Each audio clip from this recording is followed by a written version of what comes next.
we got to talking about what he does, and he got to talking to me about what I do and some of the changes that are occurring in the appraisal field. And it led to a conversation about being a CPA and what it actually means to be a CPA. Okay. And that's different than being an accountant.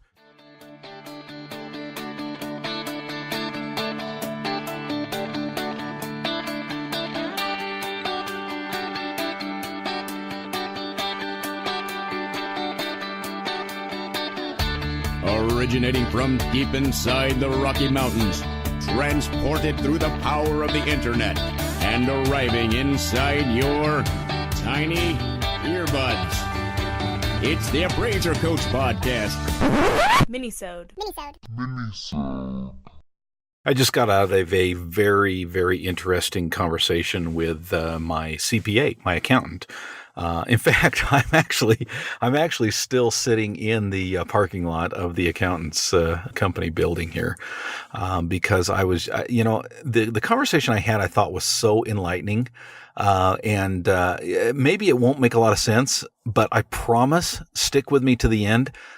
Because there is an analogy here that I think is very, very poignant. I want to pause here and, of course, remind you that we are sponsored today by ANow software. ANow, of course, is the software that I use to manage my appraisal office from top to bottom. That means my appraisers, my calendar, my assignments, and my statistics when it comes to business. Check them out. Go to anow.com/coach. One more time.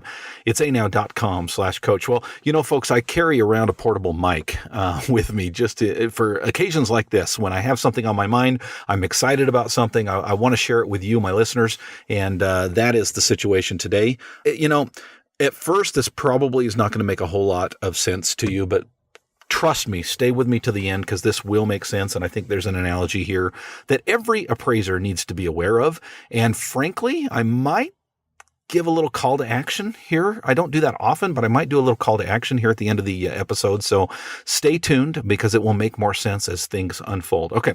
So as I mentioned, I just got out of my CPA's office. I called for an end of the year review with him, mainly because we had done some tax planning up front. We had done some tax planning mid-year, and here we are. This is being recorded near the end of 2018, and I just wanted to make sure that we're on track. I hate surprises, okay? Especially when it comes to the IRS. That's not a surprise I enjoy. In fact, today I went to my mailbox and I got a letter, and it was from the IRS, and it's the same feeling. Whenever I get a letter from the IRS, I have the exact same feeling that I get when I receive a letter from my state appraisal board. It's like, oh boy, you know what I'm talking about. You've all been there, right?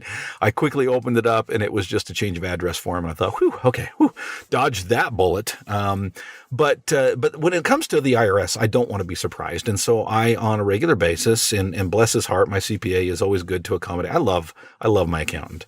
Switched accountants here a couple years ago and have just been thrilled to death. This guy knows his stuff. He is very similar in his philosophy with regard to tax planning that I am, and that is take advantage of the laws that are out there, but don't be stupid about it. And he's just been a godsend.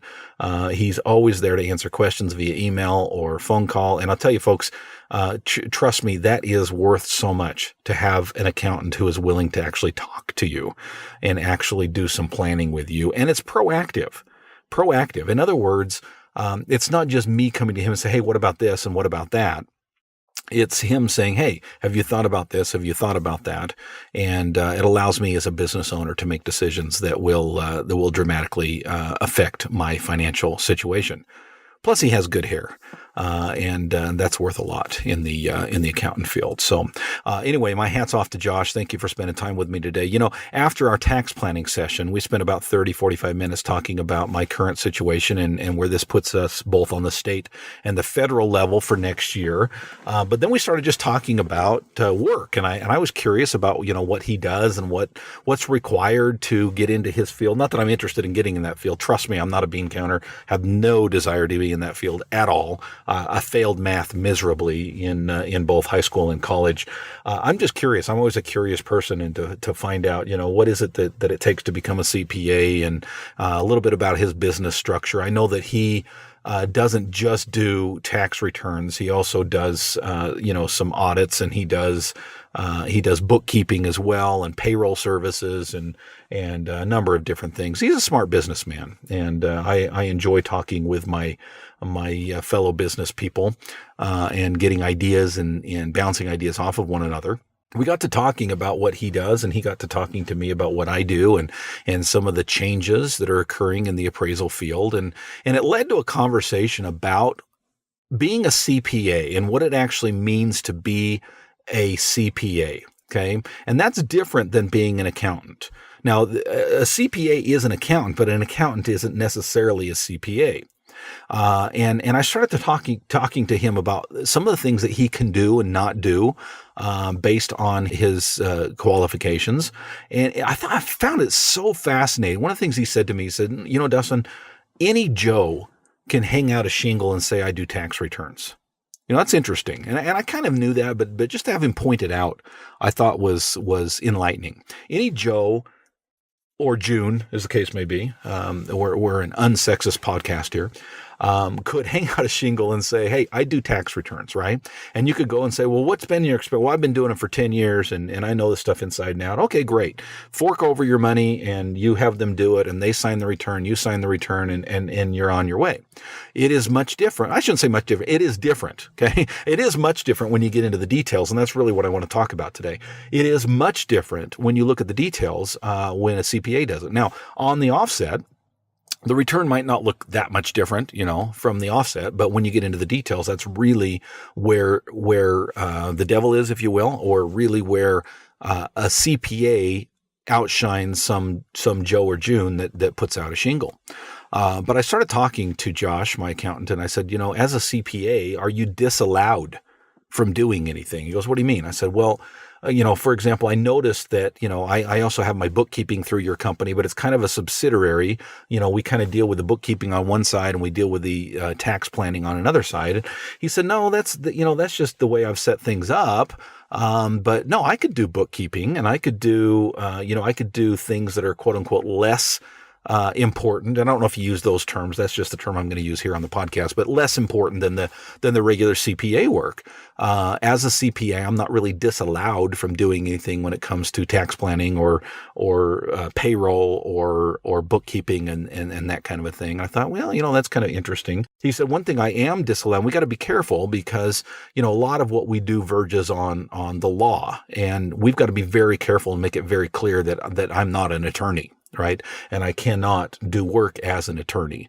Now, a CPA can be an attorney, and an attorney can be a CPA, but typically that's not the case. And in his situation, he's not an attorney, and he is not allowed, obviously, to represent himself as an attorney. But, it didn't really answer my question, in the sense that I was talking more about bookkeeping and payroll services and some of these things that might be looked at as quote unquote lesser things to do. And he said, no, it doesn't make any sense for me to do those things because they are, on a pay scale situation. It makes more sense for me to hire a bookkeeper, to hire somebody who's really good with numbers, who's really good with understanding the balance sheets and the profit loss statements and QuickBooks and all of these, tools that are out there. It makes more sense for me to pay that person a different wage than I would take myself for doing kind of the higher level stuff, if that makes sense. And I think it does make sense. And I think it's going to make more sense as to why I'm talking about this in just a few minutes as we get back from the break. I want to pause here and remind you, of course, that we are sponsored by ANow Software. Folks, I've been using ANow for a couple of years now, and just barely this week started using Mail Now. Holy cow, is that cool? Talk about an awesome feature. I can't believe it took me so long to get on board with Mail Now, right? This is part of, and it's an extension of ANow, okay? If you're an ANow user, will you look at Mail Now? It's the opportunity to avoid typing on a keyboard, at least typing a whole lot less than you've been used to, because it takes that order form that comes in from various sources and actually plugs it right into ANow. Plus, they have a connection to export that now to Total, to a la mode. I mean, it is holy cow, what a time saver, folks. If you looked at ANow in the past and thought, it's not really for me, take another look at it. It's anow.com/coach. Why the /coach? You'll get 3 free months in my all-star team if you sign up through that link. It's anow.com/coach.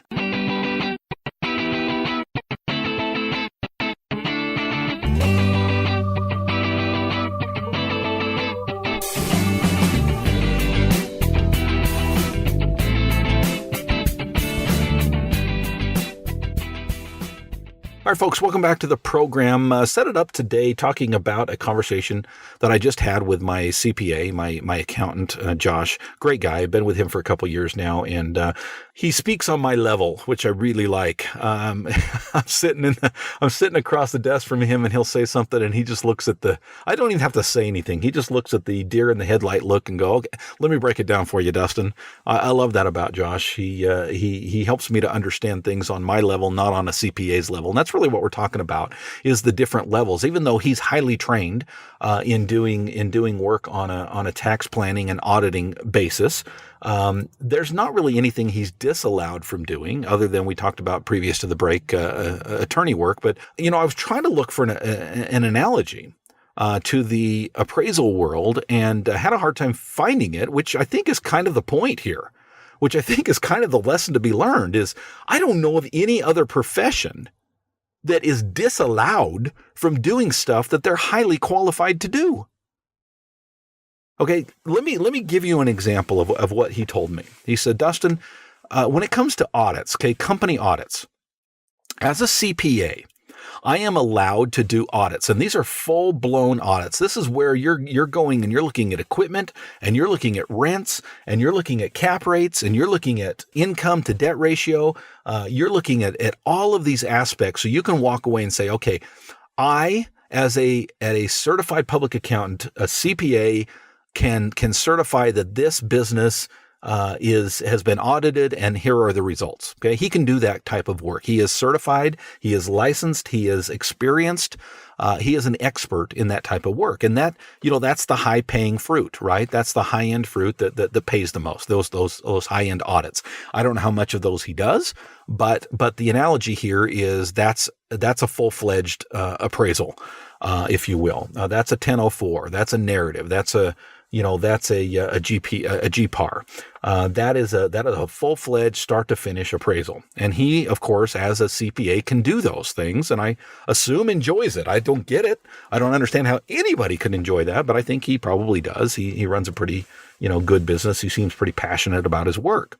He said, down from that, Dustin, is what's called a review. Now, don't misunderstand. I'm not talking about an appraisal review here. I'm talking about an audit review. Okay. So I don't know what the official term is. Okay. But he said it's a review. So you've got audit on the high end. The middle of the road is more a review. And that's where I certify that I've looked over some things and they look good. I haven't done, all the details and the ins and outs of an audit. But it's kind of a middle road type product that someone can order and say, I want a CPA to review the books. Okay. And he, as a CPA, can certify that he has done that review. Okay. Again, I don't know what the price point is for something like that, but as he put it, it's kind of the middle of the road product. And then he says we've got what are called compilations. Okay. Again, I don't claim to understand this stuff. I'm telling you and communicating what I understood he said to me. And this may not even be the language that he used. Those of you who know more about the accounting world could probably will correct me, and it's welcomed. Please jump on the chat and talk to me in the comments section. But he talked about a compilation. He says, Dustin, all a compilation is a quick look over, and I haven't done any verification. I haven't done any, crossing the T's and dotting the I's. It's a simple look over and says, yeah, you know what? You handed me the books and they look like they're in line to me. But here's the thing. He is held to a different standard for each of these, right? A compilation is not an audit, and an audit is not a compilation, nor would the reader of that report think they are. People that are in this field, people that are in this sphere, understand that when something comes across and says this is an audit, they expect a certain level of expertise in crossing the T's and dotting the I's. When they submit a review, they expect something less. Okay, the scope of work, okay, that hopefully is a term that means something to you appraisers. The scope of work is less, but he's not disqualified from doing it. And then you've got the compilation. And the compilation is a low-level glance, and probably much lower fee is paid for that type of product. But he, as a CPA, is allowed to do that. He simply has to disclose his scope of work. He simply has to say, this is an audit, or this is a review, or this is a compilation. Okay, appraisers, if you haven't done so already, I hope you're connecting the dots here. We as appraisers, in most jurisdictions, okay, there's approximately 55 jurisdictions out there in the United States, okay? I'm talking places like Puerto Rico, and don't say, Dustin, you're just like Obama. You don't even know there's only 50 states. Okay, there's 55 jurisdictions out there, and of those, 5 that I know of have passed laws locally that will allow an appraiser to take off the USPAP hat, okay, and do, in the analogy, compilations. Or you probably know them as evaluations. Now, I know there's so many of you screaming at your radio right now, screaming at your smartphone, screaming at your computer. I get it. I've heard it. I think there's some merit to the arguments that you're making. Okay, I'm not talking today about whether or not it's a good business decision to do them. Okay, my CPA could set out his shingle and say, listen, I'm a CPA. I do audits, and that's all I do. And please don't ask me to do a compilation. Please don't ask me to do a review. I don't do them. I'm above that. I only do audits. Okay. That's a business decision. That's a choice that he can make. As an appraiser, shouldn't we be allowed to make a similar choice? Again, I am not encouraging or discouraging you from doing evaluations, but is it fair that my CPA can choose on a business level what products he will perform, but an appraiser cannot? Now, listeners, please, if I am wrong, if I am uninformed, if I'm uneducated with regard to this next statement, please correct me. I do not know of any other profession that disallows you to do something because you have a higher end license. Now, it could be wrong. I'm thinking about a doctor, right? Could a doctor come next door and help bandage your knee? Okay, you broke your knee. You say, hey, neighbor, who happens to be a doctor, can you come take a look at my knee? There's nothing that's going to say he is a doctor, therefore he cannot bandage that knee. There's nothing that says that. Now, again, there may be some analogies out there that I'm not thinking of, but I really honestly thought that was the situation with my CPA when I started talking to him. I said, there's probably things that you can't do because you are a CPA, right? And he looked at me like, no. And then it kind of hit me. Man, we are in a weird world when it comes to appraisals, right?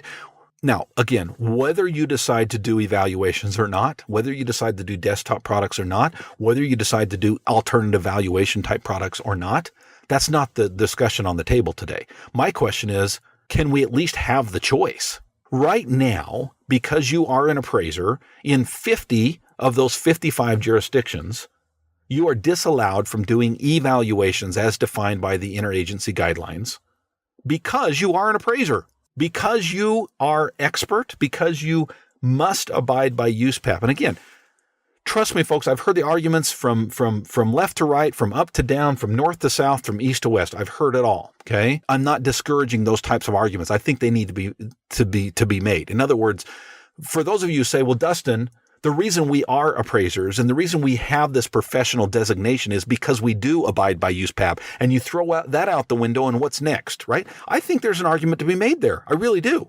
And I hear where you're coming from. I simply want to ask the question, shouldn't we as appraisers be able to make up our mind as to whether or not we want to do an audit, a review, or a compilation, and not necessarily be disallowed from doing so? Right now, I believe we are the most qualified person in our areas to do evaluations, but most of us are not allowed to do so. My question for you is that fair? Folks, had an opportunity just this morning to get on an Appraiser Academy call. I'm going to call it a call. It's a video chat with a couple dozen other appraisers across the nation. It was so fun. Man, we had a good conversation about the future of appraising and where things are going. And here is a group of people who are willing to, for lack of a better term, let it all hang out. Just be honest and upfront and give me their real opinions about where things are going. And we were able to talk as business owners and say, where do we want to go? Folks, you are welcome and invited to be a part of that group. It's the Appraiser Academy. We meet every single month online, and it is a fun, interactive meeting where we have a topic on the table. Then we take a break, and then we come back and we answer any question you have, whether it has to do with a topic that was on the table or not. Anything that we can do to help you to move your business forward. It is an open virtual mastermind, if you will, of great appraisers from across the country. Hope you will join us. Go to theappraisercoach.com, click on products, okay, or memberships rather, and just slide down and take a look at the Appraiser Academy. We hope you will join us. Thanks for joining me today, folks, from the parking lot of my CPA, and we'll catch you next time. You've been listening to the Appraiser Coach podcast with Dustin Harris. If you like what you hear, please give us a 5-star rating and post a short review on iTunes. For more in-depth insider information on how you can make more money as a real estate appraiser, visit theappraisercoach.com and sign up for the All-Star team today. Thanks for joining us. And now, get out there and create some value.